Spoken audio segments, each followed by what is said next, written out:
welcome on 360 Sports on Trust TV. I am Adeni Ajishafe. Well, lots of stories coming in from Cameroon, the host nation of AFCON 2021, even though it's coming up in 2022 due to COVID and all that. But now, the news coming in is the fact that Cameroon has been accused of conspiracy theories concerning COVID-19. Samuel Eto'o feels the president of FECAFOOT is right now denying such, that it's not happening. Conspiracy theory is not happening. They are not hiding information of Cameroonian players, why they declare they have no COVID, and other countries were being tested positive concerning COVID-19. Well, joining me in the studio to talk about this particular topic and all the other stories trending in the world of sport is Olawale Peters. Good to have you. Adeni, good morning. It's my pleasure being here. Now, the story I just brought up concerning issue of conspiracy theory, where Samuel Eto'o had to deny that Cameroon is not hiding any information. They don't have any plan to make other teams weaker by saying they have COVID, while Cameroonian players are not being declared having it. Okay, and when I saw the news yesterday, I was a bit surprised, probably because people making such an accusation, they don't know the process involved when it comes to the medical examination of players. It is not the Cameroonian government that handles the COVID-19 test issue. It is under the jurisdiction of CAF. So it is CAF that handles the testing people that are positive or negative. So it has nothing to do with FECAFOOT. It has nothing to do with them at all. They don't handle it at all. And like what Samuel Eto'o, what he said, Tunisia, they play Nigeria. They didn't play Cameroon. So they had a lot of positive cases. Moroccan team also, they had the same thing. So is it because of what happened to Burkina Faso and Comoros that made some people to have that insinuation that is a conspiracy theory? I think we shouldn't belittle the competition. It may not be perfect, but such statement, I think we should desist from it. And if you look at the fact that Burkina Faso qualified, despite that, yes, Comoro, they're out, but the news came out that, okay, what happened that Burkina Faso, Comoro, Tunisia, and other countries have been tested positive to COVID-19, and the Cameroon that plays all these countries never tested positive. And that's why that issue of conspiracy theories are coming up. And he had to at least stand up to defend his country by saying, no, such insinuations are not facts. In fact, they are very wrong. According to Samuel Eto'o, FECAFOOT, that is Cameroonian Football Federation, will not, just because they want to win competition, begins to frame up other countries or coming up with wrong information that they have COVID. After all, they are not the medical personnel that will test them. No, they are not the medical personnel that tested the players, and so the result is not really in their hand. And also, it is only the Cameroonian team that doesn't have any. What about Nigeria? What about Nigerians? We don't have Egypt also, and all of them. So what if we have qualified? Is it that there's a conspiracy theory also that we are hiding our own? I think we shouldn't be a sole loser. If you lose, go back home and prepare yourself for the next competition that is coming on. The issue of the conspiracy theory, I totally agree with all the evidence on ground. The process on ground of testing and showing the result, they have nothing to do in it. But if people still believe, they can set up independent panel, let them for investigation. Let them investigate who are those people responsible to test the players before the match, the result, the lab, what are the process. They can do that one, but as far as I'm concerned, I don't think this will hold water. I don't want it to be a distraction. Aside that issue of COVID-19, that stampede, information started coming out that the second gate where people can easily come in and go out was also locked when people were rushing out. There was no space for them to go out. Now, CAF right now are investigating, and by the time the panel come up with their own inquiry, they'll be able to say, okay, this is what happened. Really, the information that the second gate of that stadium was logged, then they will be able to find out really if that happened, that it shows that head must roll over there in Cameroon concerning the officials. Yes, definitely. And it's a very sad occurrence, sad event. The soul of those that died rest in peace. And losing 8 supporters, it's not something that we should be happy about, but it has happened.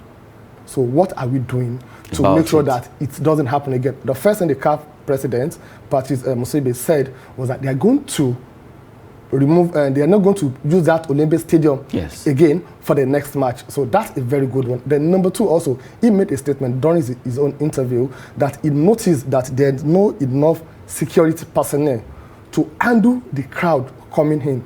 And they even showed if the gate has been opened, if they opened the gate, people will be coming in freely. So all those needs to be investigated to make sure that we don't have such occurrences.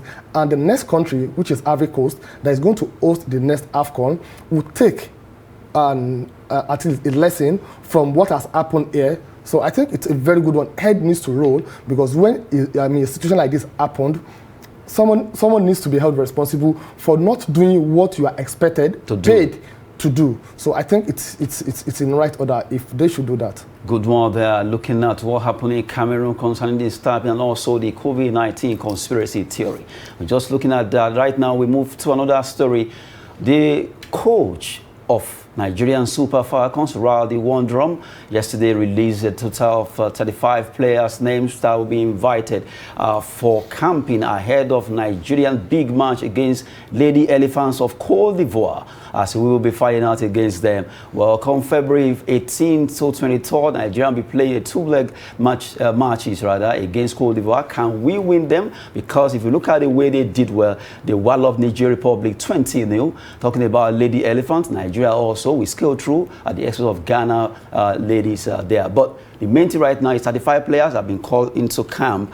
Out of 35, 12 are home-based players. You have one goalkeeper with the foreign goalkeepers. We have some in the midfield, defender, and also the striker or forward. But all in all, we have 12 home base that made the cut of the 35 players. Although later, by the time they finish the campaign, the final list will be released.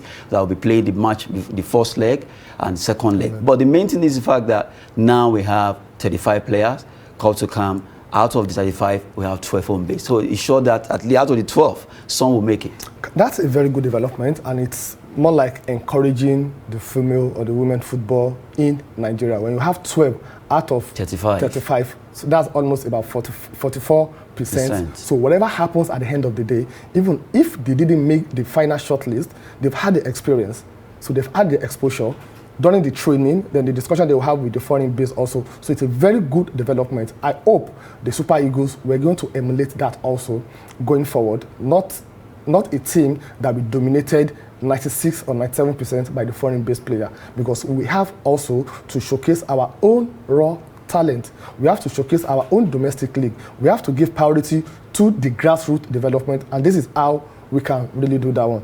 Then concerning the match against the Ivory Coast, we shouldn't write them off. Beating Niger Republic 20-0, when it's not a basketball, it shows that they are good also. But we had, in fact, the Women Cup of Nations supposed to have been given to Nigeria for a very long time. We've won it 9 times out of 11 times. However, the game of football is evolving, is changing. The fact that you are the best doesn't mean you still continue to be the best. If you don't work smarter and harder. We have to do that one. So we shouldn't overrate them, because winning that match will qualify us for the Nations Cup in Morocco. Yes. And going to Morocco also, we have to qualify to get to semi-final before we can qualify for the World Cup in Australia and New Zealand in 2023. So our focus is we win this a step at a time. We win this against the Ivory Coast. We go to the Nations Cup. We try and collect our bet right, which is the which is the cup. Then when we get to the World Cup, we should try and improve on our best performance of getting to the quarterfinal. This time around, let's target semi-final. We have the players that can do it, and it shows that what men cannot do, women can do it. They are even doing it better. They are doing it better. So let them give us that consolation of what happened to the Super Eagles and make us proud. So I'm very confident we are beating Ivory Coast.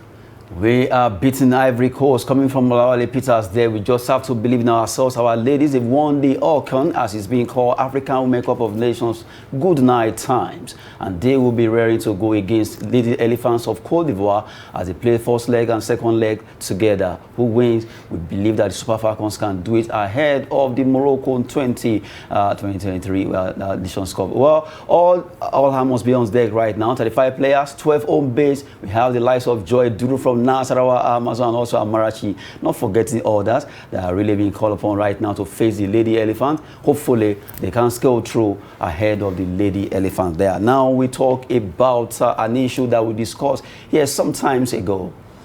Like 2 weeks ago, Atlant FC came up that they will be paying their players all the overdue payments, salaries, wages, whatever they are owing them. But now, that ultimatum is ending today. LMC has actually issued 24 hours ultimatum to that club, Atlant, despite them issuing that, okay, they are going to pay our players. They are owing some of them 9 months, they say 11 months. But really, I still wonder how the players survived 9 months to be playing football. Some of them are breadwinners to their families, and now they have not been paid for 9 months, some 11, according to the news coming out. Now, today, Friday, is going to be the final 24 hours. And LMC actually have to issue this ultimatum that, okay, according to the undertaking you sign, that's the Atlant FC, that are going to pay, we should give you 2 weeks. 2 weeks is actually elapsing today. That shows, someone said last time, like a week after, that Atlant are just paying, they are paying lip service to it. They are not ready to pay. And really, today is going to be the end. Okay, well, LMC are waiting. Maybe they have paid, they are yet to be notified, or they'll be paying today. Or they're waiting for a lot. Exactly. Okay, I think it's not a good one also. It's not a good one. I can't imagine someone playing football and look at what they go through anytime they are playing away matches. So if you can't afford to pay them their salaries, how will you afford to take care of their welfare when they are playing away from home? So it's a very sad thing, but the players, I give it to them. And that's one good thing about when you are doing something that you love, something you have passion for. Either money comes in or not, you still continue doing it. But that is not motivating enough. I'm not surprised where they are currently on the table. They are 19th, just behind MFM. So that shows that if they are motivated enough, they won't be where they are right now. Yes. So that's the truth. And I remember, I think last year around July, the IMO FA chairman recommended that the state government should start selling their shares in Atlant to private individual, private investor, so that they can come in and revive the club, that the club is seriously going through a lot financially. I recall he granted an interview July last year and he stated this. And look at July last year up to now, nothing has been done. So I think it's high time the government, they should release part of the old they have on the club and allow private individuals to come in and support them. We're not saying they should release it 100%. They should give at least 30%. They still hold the 30%. They can release 70% to the private individual to come and invest and make the game of football, soccer in Nigeria to be very interesting. Now, if you look at the club, I still wonder, because with so much history backing it up, Atlant, I'm surprised that such a club with so much pedigree, when you look at the history of football in Nigeria and locally, you don't forget Atlant in a hurry, despite the fact that they keep the name changed from Nazi millionaires. So from Wanyawu Nationals, they call them Nazi millionaires, then to Atlant and all that. But really, they shouldn't be going through this. After giving 2 weeks ultimatum, we are going to pay, and nothing has been done. Although, like I said, maybe they've paid, and yet, and yet the alert have refused to. Maybe the players are yet to receive the alert, or LMC are yet to be notified that, okay, we have said it. But today is a D-Day now. 24 hours is going, and Atlant just have to do something, because I'm sure LMC, they have their own plan concerning this. Okay, that's actually where I'm going to now. Then what measure is LMC going to take if they fail or refuse to pay the players? So that's what I'm interested in, to see what will happen at the end of the deadline if they refuse to pay the money or they didn't pay the backlog. What are they really going to do? Because whatever they're going to do should set a signal to other teams, other clubs. If you don't have what it takes to run a club, you just release it. You can buy shares from them. I can buy from. They can declare it open. So that shows that people, that's what we have in all these other clubs outside the country, like Barcelona. Some of their supporters, fans, they have shares in the club. They have a say. They have a say in it. So we have to go into that also, borrow the good template and implement it in this country. To my surprise, Ethiopian League, they are showing it live, even on TV. but Nigerian League. That's the issue of investment. It's part of what we are talking about. When the government release part of what they are holding on to private individual, we have people that want to invest. Easily the TV rights could be splitted. Yes. Exactly, will be splitted. We watch the live matches, we watch the commentary, we know our players.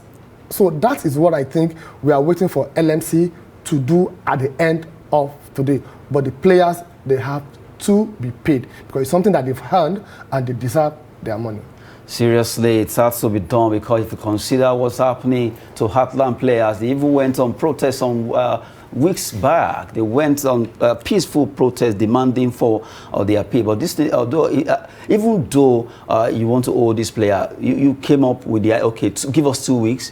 We're going to settle these particular salaries to this player, and 2 weeks is ending today. If you are a serious person and you make a statement, then why don't you stand by it? Well, maybe I stand to be corrected. Maybe the alert has actually entered. Probably there's network issue. Okay, we're talking about Heartland issue. There are the overdue payments, the arrears of salaries, backlog of salary owed the players for 9 months. Some of these players, like I said, are breadwinners of their family. They see football as business. As we always advocate that sport is business, these players see it as their own employment and they focus on it and they need to be paid, and you just have to do that. I believe that state government should be able to do something about it. Most state government can handle this. It's just something must be done concerning that. While we go back to the women football, as we're talking, I just remember that, okay, the Nigerian ladies, despite the dominance in Africa, and well, in the world we are recognized, we are known. I think if you remember what happened at the Aisha Buhari's Cup, where South Africa came, saw and conquered the young ladies, shocked us. It was a shocker. Now, I'm sure this is an avenue for Super Falcons to prove to the whole Africans that, yes, we could be down as at that time, we are not out. Definitely, and I think it's a very good thing. At times, you shouldn't be having a smooth run all the time. Someone needs to check you. Someone needs to checkmate you to be sure that, oh, I'm not really so the that best. You're not complacent. Exactly. So that is what I think happened then, which I'm very happy about. Sorry to take you back again. The AFCON, if we had lost our third match, okay, probably what happened against Tunisia wouldn't have happened, because we look at it, we're not invisible. So something has happened, we have to go back to the drawing board. So that is what I think we need to do right now for South Africa to have shocked us here in our homeland. So that shows that anything can happen. Then the Ivory Coast also, they won Nigeria Republic 20-0. As in, not basketball though, they scored 1, 2, 3. That's aggregate, 2 matches. 2 matches, 9-0 and 11-0. So that shows that they are not to toy with. They are not someone we can underrate that they are not. No, we have to be at our best to make sure that we really win the match. So 22 players. Okay, now we have 28. So 20 minus 28. Well, we just have to be very careful with Cote d'Ivoire Lady Elephants. If you are to go to Morocco, talking about the Super Falcons, don't be complacent. Don't underrate Lady Elephant, who defeated Nigeria Republic on aggregate-wise 20-0. We have to get our acts together there. Before we go quickly, let's talk about Everton. Everton to hold final talks with Frank Lampard, Pereira, Vitor Pereira over there, and also Duncan Ferguson. The 3 coaches we have in final talks with Everton today. Who will be having an edge? Is it going to be Frank Lampard? Although before this, they had a talk with Vitor Pereira. Then the fans started saying they don't want him. Even before it was being signed, they don't want him. They want him out. What could have caused this? Now, Frank Lampard, Duncan Ferguson, and himself, that is Vitor Pereira at the forefront. Final talks holding today. Okay, and when I saw the Pereira, I was like, is he our own Pereira? No, this is our own Pizarro. I would have said, oh, 10 go Pizarro. Okay, so I think the best for them right now is they have to look at the track record, and they have to look at experience, and they have to look at adaptability. What do I mean? Whoever is coming in the middle of the season when Everton is almost going to the bottom of the table. So they don't have time to experiment. They don't have time to learn new things. They have to look at a coach. They have the pedigree and understand how Premiership is being played and how you need to win. The matches that you need to focus on, not winning the top 4, top 6. okay, that will not win you a trophy. That will not take you out of the relegation zone. The one you need to concentrate on, you need to look at that. And I love what the fans, what they did. It's quite very interesting. When they are standing up that, no, we are paying for this, and we know if you take this man on, it's like the case of successor better than the predecessor will happen. So go for either of these two, but this one is totally out. And that's one thing about open process. The Everton, they didn't just announce that so person has been appointed as our manager. They laid it on the ground that we have these 3 options. And the fans came out and said, no, we don't want this.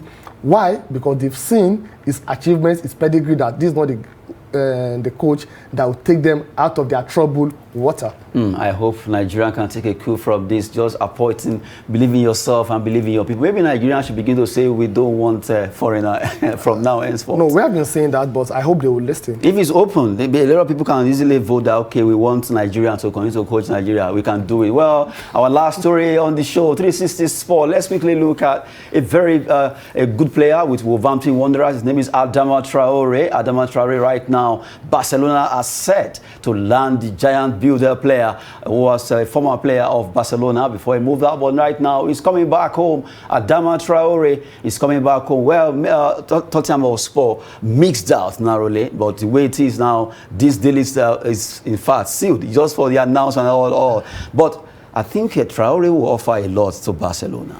But he has to change his tactics. He has strength, he has pace, but the goal sense, it's not really there. So you need a good coach to let him know, just like we have Raheem Sterling, when he was in Liverpool, he misses goal left, right, and center. But when he got to Manchester City with Pep Guardiola, he's now a good goal scorer. I think the same thing will happen to him. And also Barcelona, they do press and play.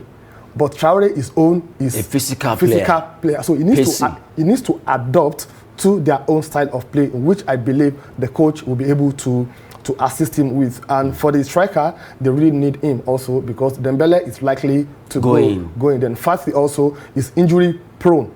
Today is on, tomorrow is off. So having a physical player like Traore will be a good boost for him. And going back home, at least he was with them from his youth days. Yeah. I saw when I looked at this picture then when he was still in Barcelona, and now you'll be wondering, is this the same Adama Traore? Looking so different. He has taken a lot of vacuum. Well, he's not from Nigeria. Now we're talking about Adama Traore moving to Barcelona. That particular deal is about to be, and now he's set. Everything has been agreed. Well, with a buyback loan clause anyway from Wolverhampton Wanderers. You will be spending 6 months with Barcelona on loan. Well, that buyback clause is not mandatory, so he could stay. But if Wolverhampton can afford him, they will get him back. Well, the deal is about 30 plus million euro that Barcelona will be coughing out. Well, everything goes well. Adama Traore could be announced before today actually ends. That's a good one coming from Barcelona. They want to go for their former man, Adama, who has been with them from when he was a young player. But right now, he has really grown at Wolverhampton Wanderers, and they want to get him back over there at the Nou Camp. Good one for Barcelona. All this story we've taken you around this hour right now. Well, thank you very much for being with us in the studio. Adeni, it's always a pleasure being here talking sports on 360 Sports Show on Trust TV. Good one there. We've been taking you around the world of sports. As we always tell you that sport is business and fitness. Always do it. Allow your kids and words to go into sport. I am Adeni Ajishafe. Thanks for watching.